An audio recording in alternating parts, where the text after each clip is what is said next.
Hey everybody, welcome back. Coming to you from the tip of Long Point out in the middle of Lake Erie. And it is a gorgeous day out here, and I'm hoping the audio works out. I'm hoping the wind's not too much. I've got it to my back, but we'll see how it goes. Right off the bat, I want to reiterate the dates for the ride, because there have been some questions, so it hasn't been prominently posted enough.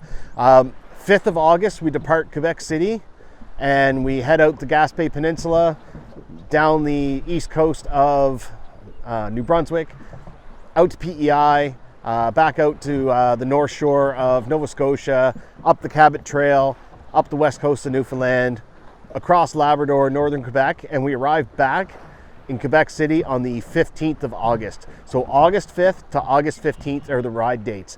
And if you haven't gone to check out the itinerary, you can do that at the website below. And, if you haven't registered yet, get out there and register. All right. So, again, a big part of the ride is talking about transition and talking about the struggles that we face as veterans and first responders and people affected with PTSD and operational stress injuries. So today I want to talk about hope, and specifically I want to talk about hope as it relates to those struggles. There was always kind of the joke, we always said, there's nothing worse than hope. And what that kind of means is, whether you're on operations or you're on course or on tasking, no matter what it is, there's nothing worse than having hope, or you're putting in for transfers or administrative, putting in for leave, and you're hoping and hoping. We always said there's nothing worse than having hope, because when it doesn't work out, it's kind of crushing. And this really came up to me probably a couple of months ago. So for those of you who don't know, I'm a big fan of the Jocko Podcast, and the link to the Jocko Podcast will be in the description below as well. And if you're just interested in leadership, human nature, definitely leadership through adversity in war, if you're ex-military, if you're a first responder, Jocko Podcast is an awesome podcast for just relating to so many of the things that we deal with that are maybe a bit different. And so I'm a big fan of the Jocko Podcast. And a couple of months ago, I was listening to one in particular, and Jocko and his co-host Echo were talking about hope. And specifically, the question they were asking, is hope a weakness? Is having hope, is that a weakness? Does that make you weak? And the idea being that, again, you have that hope and it gets crushed, and or things don't work out, and you're distraught from it. And I thought about that. I thought about that a lot, and I'll tell you why. I'll set the stage here a bit. So around February 2017, my life started to crumble, and I mean my personal life, my professional life. It all just started to fall apart, and that was the beginning of about 14 or 16 months of just the worst 14 or 16 months of my life. Right up until I kind of started the ride last year. It was just this huge downward spiral towards the end of my career. And I'll paint the picture a bit. So there were a lot of things going on. Number one, I was dealing with, some of it was circumstances. They were just circumstances that occurred that beyond anybody's control, just kind of that, the universe's energy, and circumstances weren't lining up for me. But there was also, I was dealing with some destructive forces in my life. Specifically, I had people within my chain of command, my branch, my trade within the armed forces, who were intentionally out to destroy my life. They said it, the exact words were, we're going to make an example of him, and the other one was, we don't care what happens to him. And those are kind of direct quotes of two specific individuals. And so I was dealing with that, unfortunately, and that's it's a whole other thing, an injury on its own. I also had somebody very close to me in my personal life who said the same words to me: I am going to destroy your life. And that person definitely tried their best. They made a good effort. So I was dealing with that. I had decided to release, but I didn't want to release. I had to do it for my health. I was fighting for a medical release. And yeah, so in addition to, actual ill intent from people who had either authority or influence in my life, there was also just random circumstances. There were leadership failings. There were not necessarily malicious leadership failings, just leadership failings, not with malicious intent. There were policy changes that were made out of the blue that nobody knew about, but unfortunately I was in a position where they affected me deeply.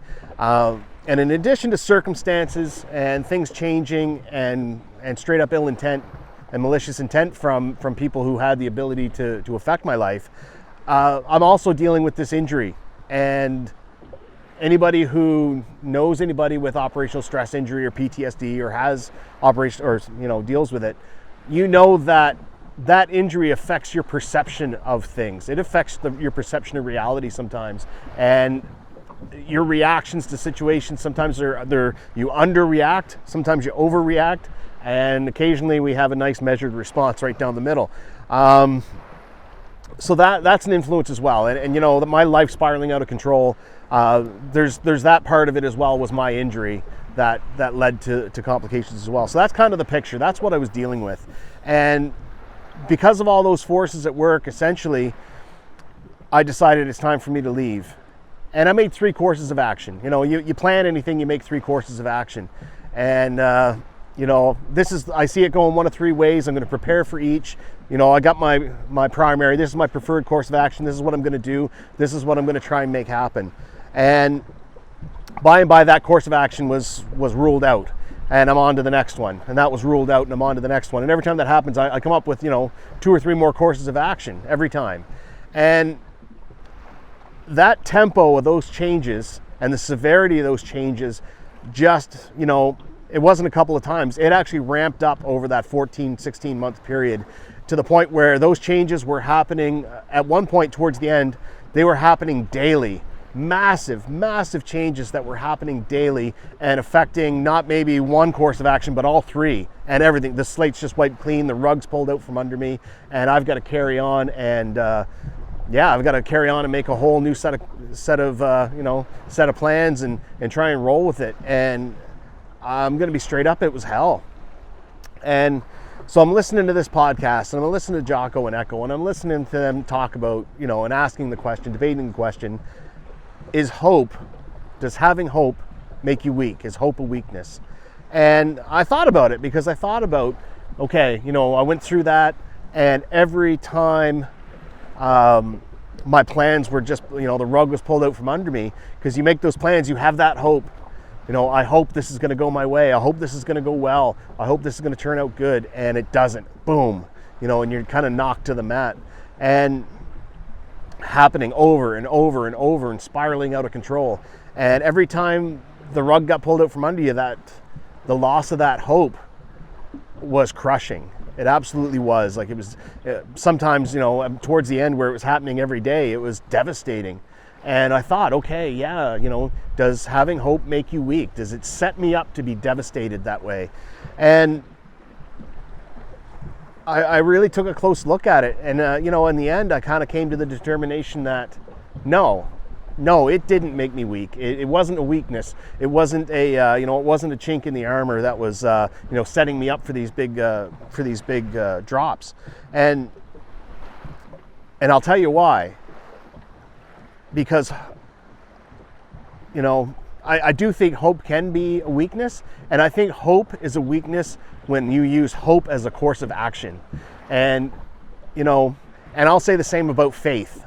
If you have, whatever your religious background is, if you're just I'm going to take it on faith, I'm taking it on faith and hope alone, you are setting yourself up for that big drop, and you are setting yourself up, to fail. You are essentially espousing hope as a weakness to yourself.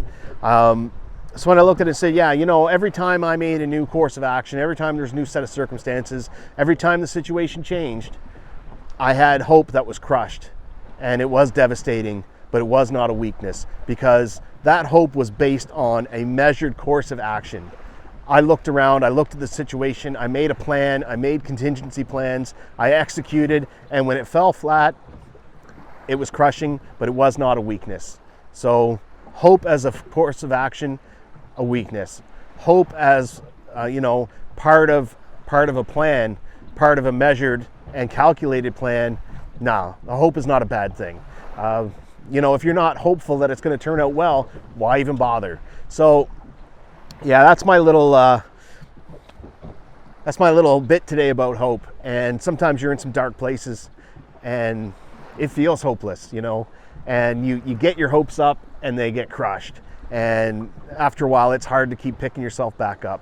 But, and the other side of the coin is that speaks to planning. And, I always have a plan. I never don't have a plan. And, and it's not that I'm so rigid that I have to plan everything. You plan loose, so there's room to move left and right. But when you plan, you look at all the variables and you make a plan and you decide, okay, this is what I'm going to do. And you're not doing it based on emotion. You're doing it based on fact. You're doing it based on logic. And you're doing it based on realities. And, you make your plan. This is what I want to do. But that might not work out. So I'm going to go with 2 more courses of action that I have to fall back on in case that doesn't work out.